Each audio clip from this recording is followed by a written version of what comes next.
Hello, and thank you for listening to our EQA hints and tips for the Essential Digital Skills qualification. This short presentation is aimed at tutors, assessors, and IQAs of the Essential Digital Skills qualification, and it will provide useful hints and tips for our external quality assurance team. I'm Rachel Webster. I'm part of the provider development team. We are also joined by Maria Maley, one of NCFE's EQAs. Hello, I'm Maria and I'm the EQA for Preparation for Life and Work, which includes functional skills and the EDSQ qualifications.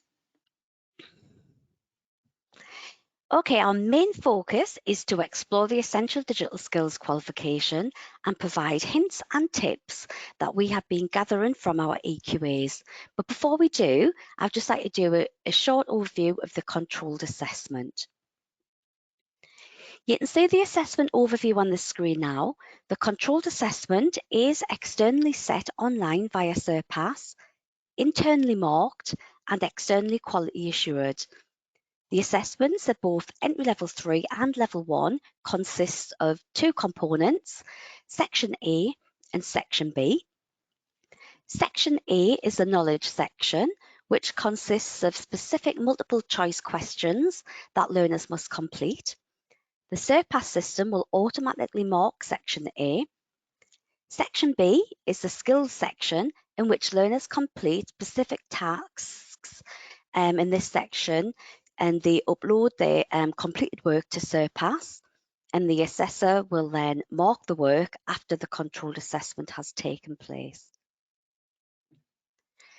We'll now look at the common errors made by assessors while marking section B of the controlled assessment. So some of the common errors we found really fall into three main areas repeatedly identified during EQA review. First covers a number of different issues, but it can be generically identified as centres not using the assessment pack provided by NCFE.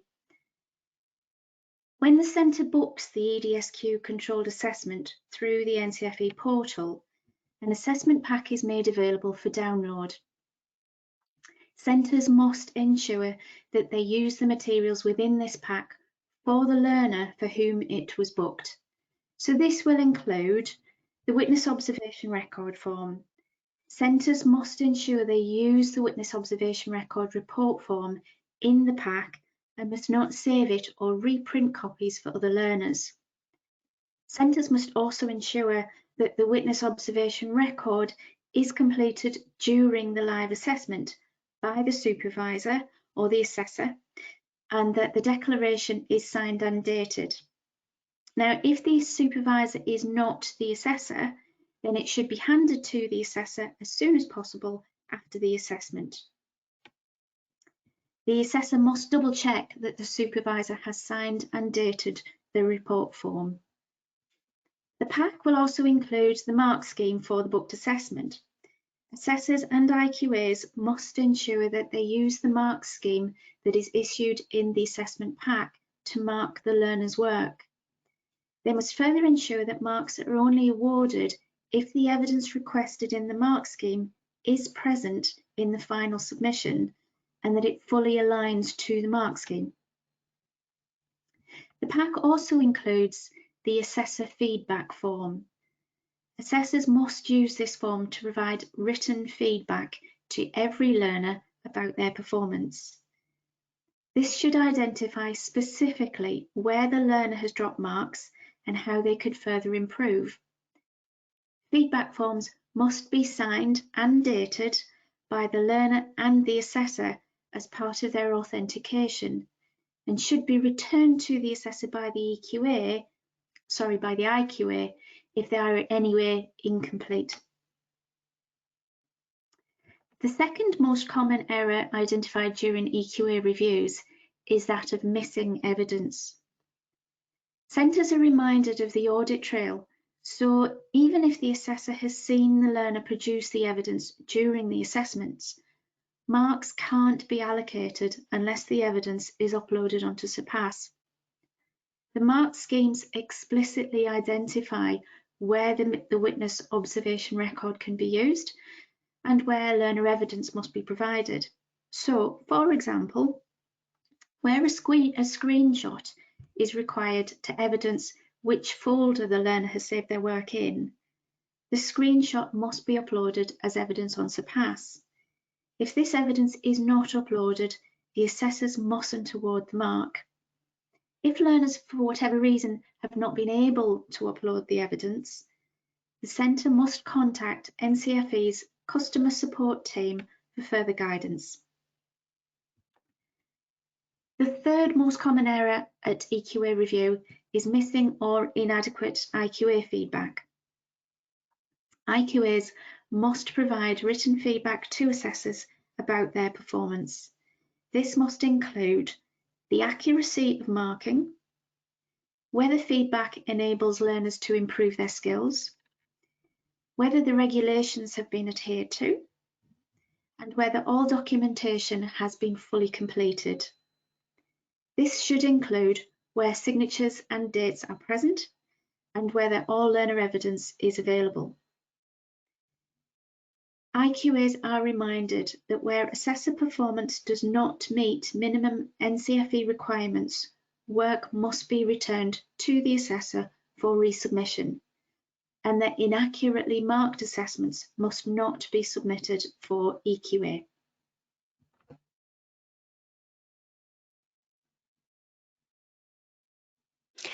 Thanks for that. So next we're going to look at some hints and tips provided by the EQA team. The examples used in this section are from the online sample assessment material that can be found on QualHub. So while marking section B of the controlled assessment, it's important to check that the correct tools have been selected and applied by the learner. For example, in section B, part B of the sample assessment material, it has an image contrast and brightness, and it needs to be checked and adjusted to 0. So this would mean checking the format picture tools to see if the image has been adjusted to 0. Another example would be checking the image height has been set to the specified height, and in this example it's 19 centimeters. In section B, part C, you need to check that learners can apply formulas by selecting the correct functions, such as using the auto sum function from the ribbon tools. Now, a quick way to check that formulas have been applied is to use the Show Formula tab, which you can find within the Formula Auditing section along the ribbon. Under the Function Library section, when applied, you can easily see all the formulas applied to the worksheet.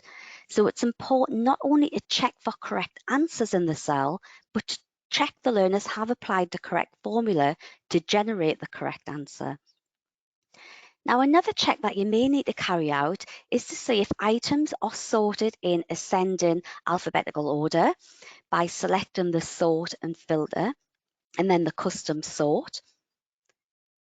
Remember to check that all the correct formatting tools have been applied and reading the mark scheme carefully, for example, currency fields that hold monetary values, but this could include additional formatting from the font section and alignment section on the Home tab of the ribbon.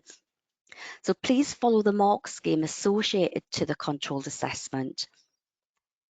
And finally, make sure you check the column width has been set using the select all cells if the assessment instruction was to change all the cell widths to a certain width. By selecting format within the cells section of the ribbon, which shows that the column width is currently set to a certain width.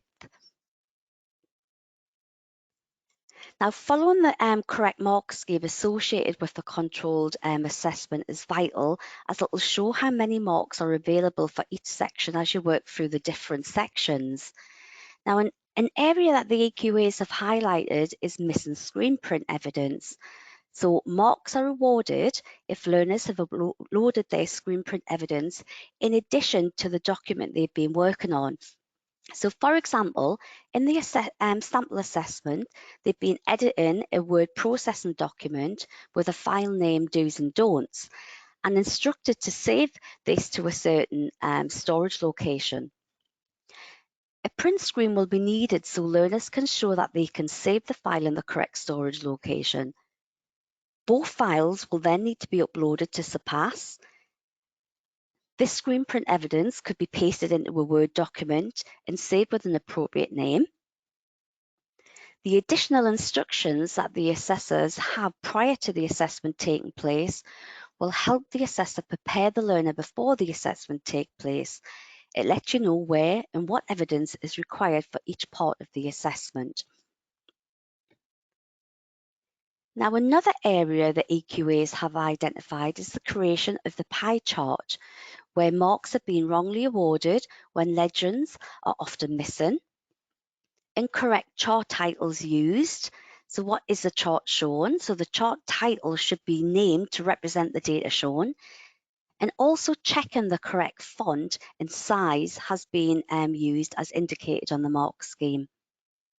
Now, the lack of data labels to represent the values within the chart segments, and again, missing screen print evidence not uploaded to Surpass, showing the file has been saved to a cloud location. I'm now going to run through some of the most frequently asked questions with Maria. Hi, Maria. In no particular order, I'm just going to run through some questions with you. So let's start off. So how do centres arrange an EQA review? So when a centre registers learners with NCFE on the EDSQ, they will be allocated their EQA. The EQA will then email the centre to introduce themselves using the contact details provided.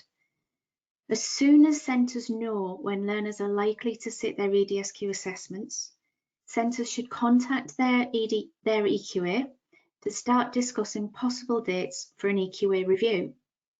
Now, EQAs are often booked up for several months in advance, so centres are asked to provide at least 3 months' notice when trying to arrange a review date. When the centre books the actual EDSQ assessments on the NCFE portal, their EQA will receive a notification that learners have been booked for their assessments, and this provides further opportunity for EQAs to establish contact with the centre. But centres are asked to ensure that contact details that NCFE have for them are up to date so that their EQA has accurate information. Now, once a date has been agreed between the centre and the EQA will send out the standard NCFE email, which will contain all the information that the centre needs to prepare for their review. Thank you. So what evidence do centres need for the review? Well, NCFE have a user guide to help centres prepare for EQA review. This is included in the shared folder on the OneDrive link, which centres will be sent. And centres are asked to work through this document to ensure they understand what evidence is required for each assessment criterion in the EQA report. This would include schemes of work, sample plans, evidence of tracking, and minutes of standardisation activity. Now, in addition to this, EDSQ reviews will also cover a combination of evidence that must be made available to EQAs through both the Surpass platform and the shared OneDrive link. So this will include the learner's assessment, which is in Surpass. So the EQA must ensure they have released the assessment for the EQA to access. The learner evidence, which must be uploaded in Surpass. It can't be submitted outside the Surpass platform. Any supporting documentation, which is uploaded to the OneDrive, the completed witness observation record, the completed assessor feedback to learner form, the completed EQA feedback to assessor report, and the mark schemes. And please note that there is a link on Surpass that says mark schemes, but they're actually not available on Surpass at the minute. Thank you. What can the centre do if the learner can't upload evidence in the live controlled assessment? So unfortunately, there is no alternative way for a learner to provide evidence if they can't upload it to Surpass. If a centre has an issue with an assessment on the day, they'll need to contact the customer support team for further help. Assessors are not allowed to upload evidence for learners, and the work can't be saved on a separate removable device. What are the most common problems that occur when marking within Surpass?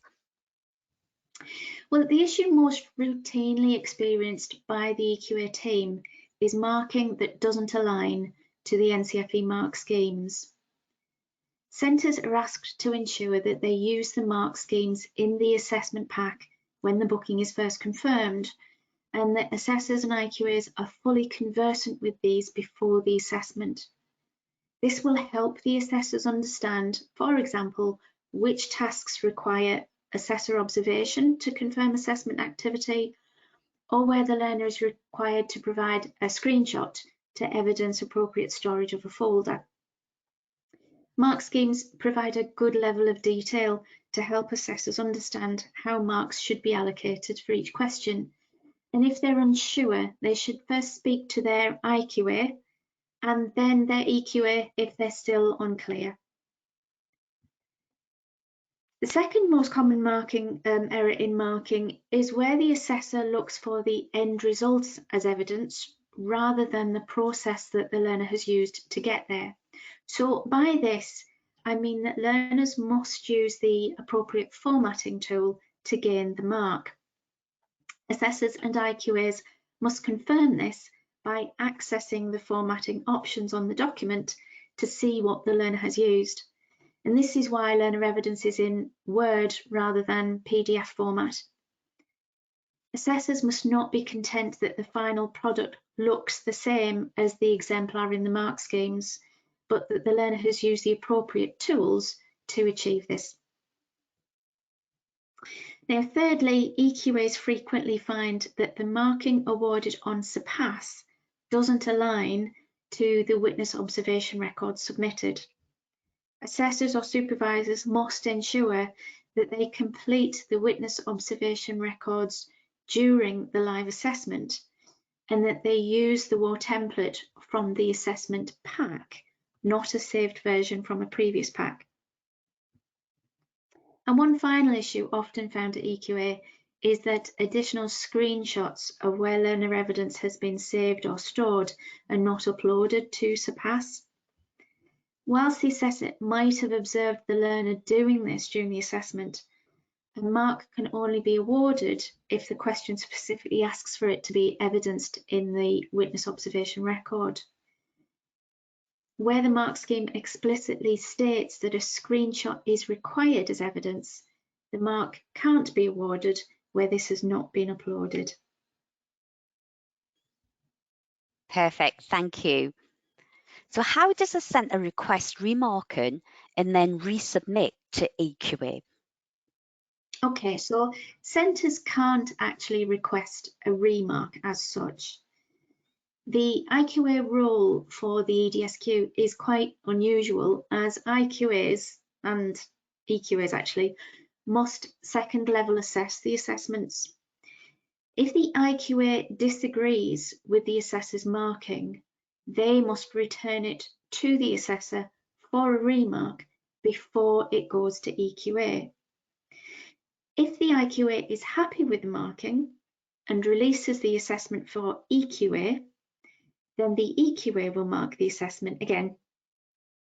If they disagree with the marking at that stage, they may return the assessment, particularly if it changes the pass-fail outcome. Thank you. Can a centre bank a failed result without an EQA review? Okay, so a centre can't bank a failed result. Where the learner fails their assessment, this must still be released to the EQA.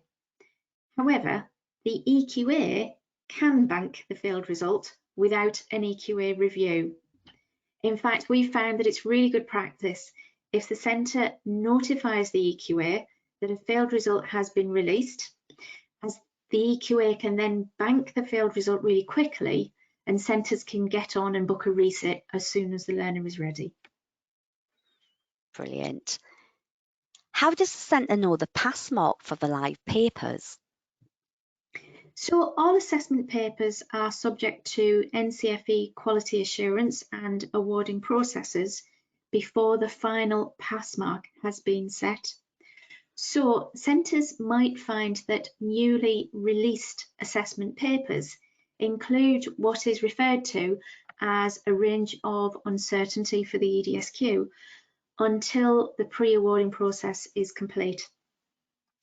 Confirmed pass marks are then added to the mark sheets in the assessment packs once they are finalised, and your EQA will be able to advise you once they are final. Lovely. How many EQA reviews can a centre request? So the EDSQ sits under the functional skills umbrella, and centres are allocated 2 free reviews per year for the functional skills and EDSQ combined. So centres should work with their EQA to ensure that planning takes into account the number of qualifications that the centre offers under these 2 allocations. Where the centre does not yet hold direct claim status, it is likely that they will require both of these reviews to certificate learners across the session. So reviews might need to incorporate both the functional skills and the EDSQ together. Lovely. Do the EQA reviews need to be booked in advance? Yes. EQAs are booked up months in advance and are unlikely to be able to accommodate reviews requested at short notice. If the centre contact becomes aware that they've not been contacted by their EQA, they should contact the customer support team to establish who the EQA is. It might be that the centre's named contact has not been updated on the NCFE systems. Lovely. That's the end of the questions. Do you have any other hints and tips that haven't been covered so far? Yes, and can I also mention passwords? So during the online controlled assessments, learners might be asked to create a suitable password, which has so many characters and so many special characters. Now, it's been noted by EQAs that some learners are putting a space between some of the characters in the password. And assessors are not consistently identifying that this space and are rewarding marks incorrectly where spaces have been included. Another point I'd like to raise is if the task includes learners completing an online form where mandatory boxes are identified by an asterisk, assessors are asked to check that only mandatory fields are completed by the learner. EQAs have noticed that marks have been awarded by assessors where learners are completing optional fields as well as the mandatory fields. So again, when marking work, just please refer to the mark scheme and only give marks if only the mandatory fields have been completed. Oh, thank you very much. Very useful advice for assessors and IQAs. Just a little reminder, I'm Rachel Webster. I'm your contact for any questions in related to teaching and learning aspects of the Essential Digital Skills qualification. Your account managers will be happy to discuss any additional products. Our wonderful customer service team who can assist centres with issues, questions regarding the portal, including logins, registering your learners, and also Surpass.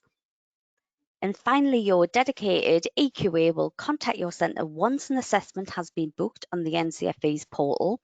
Now, it is advisable to arrange your review with your dedicated EQA as soon as possible.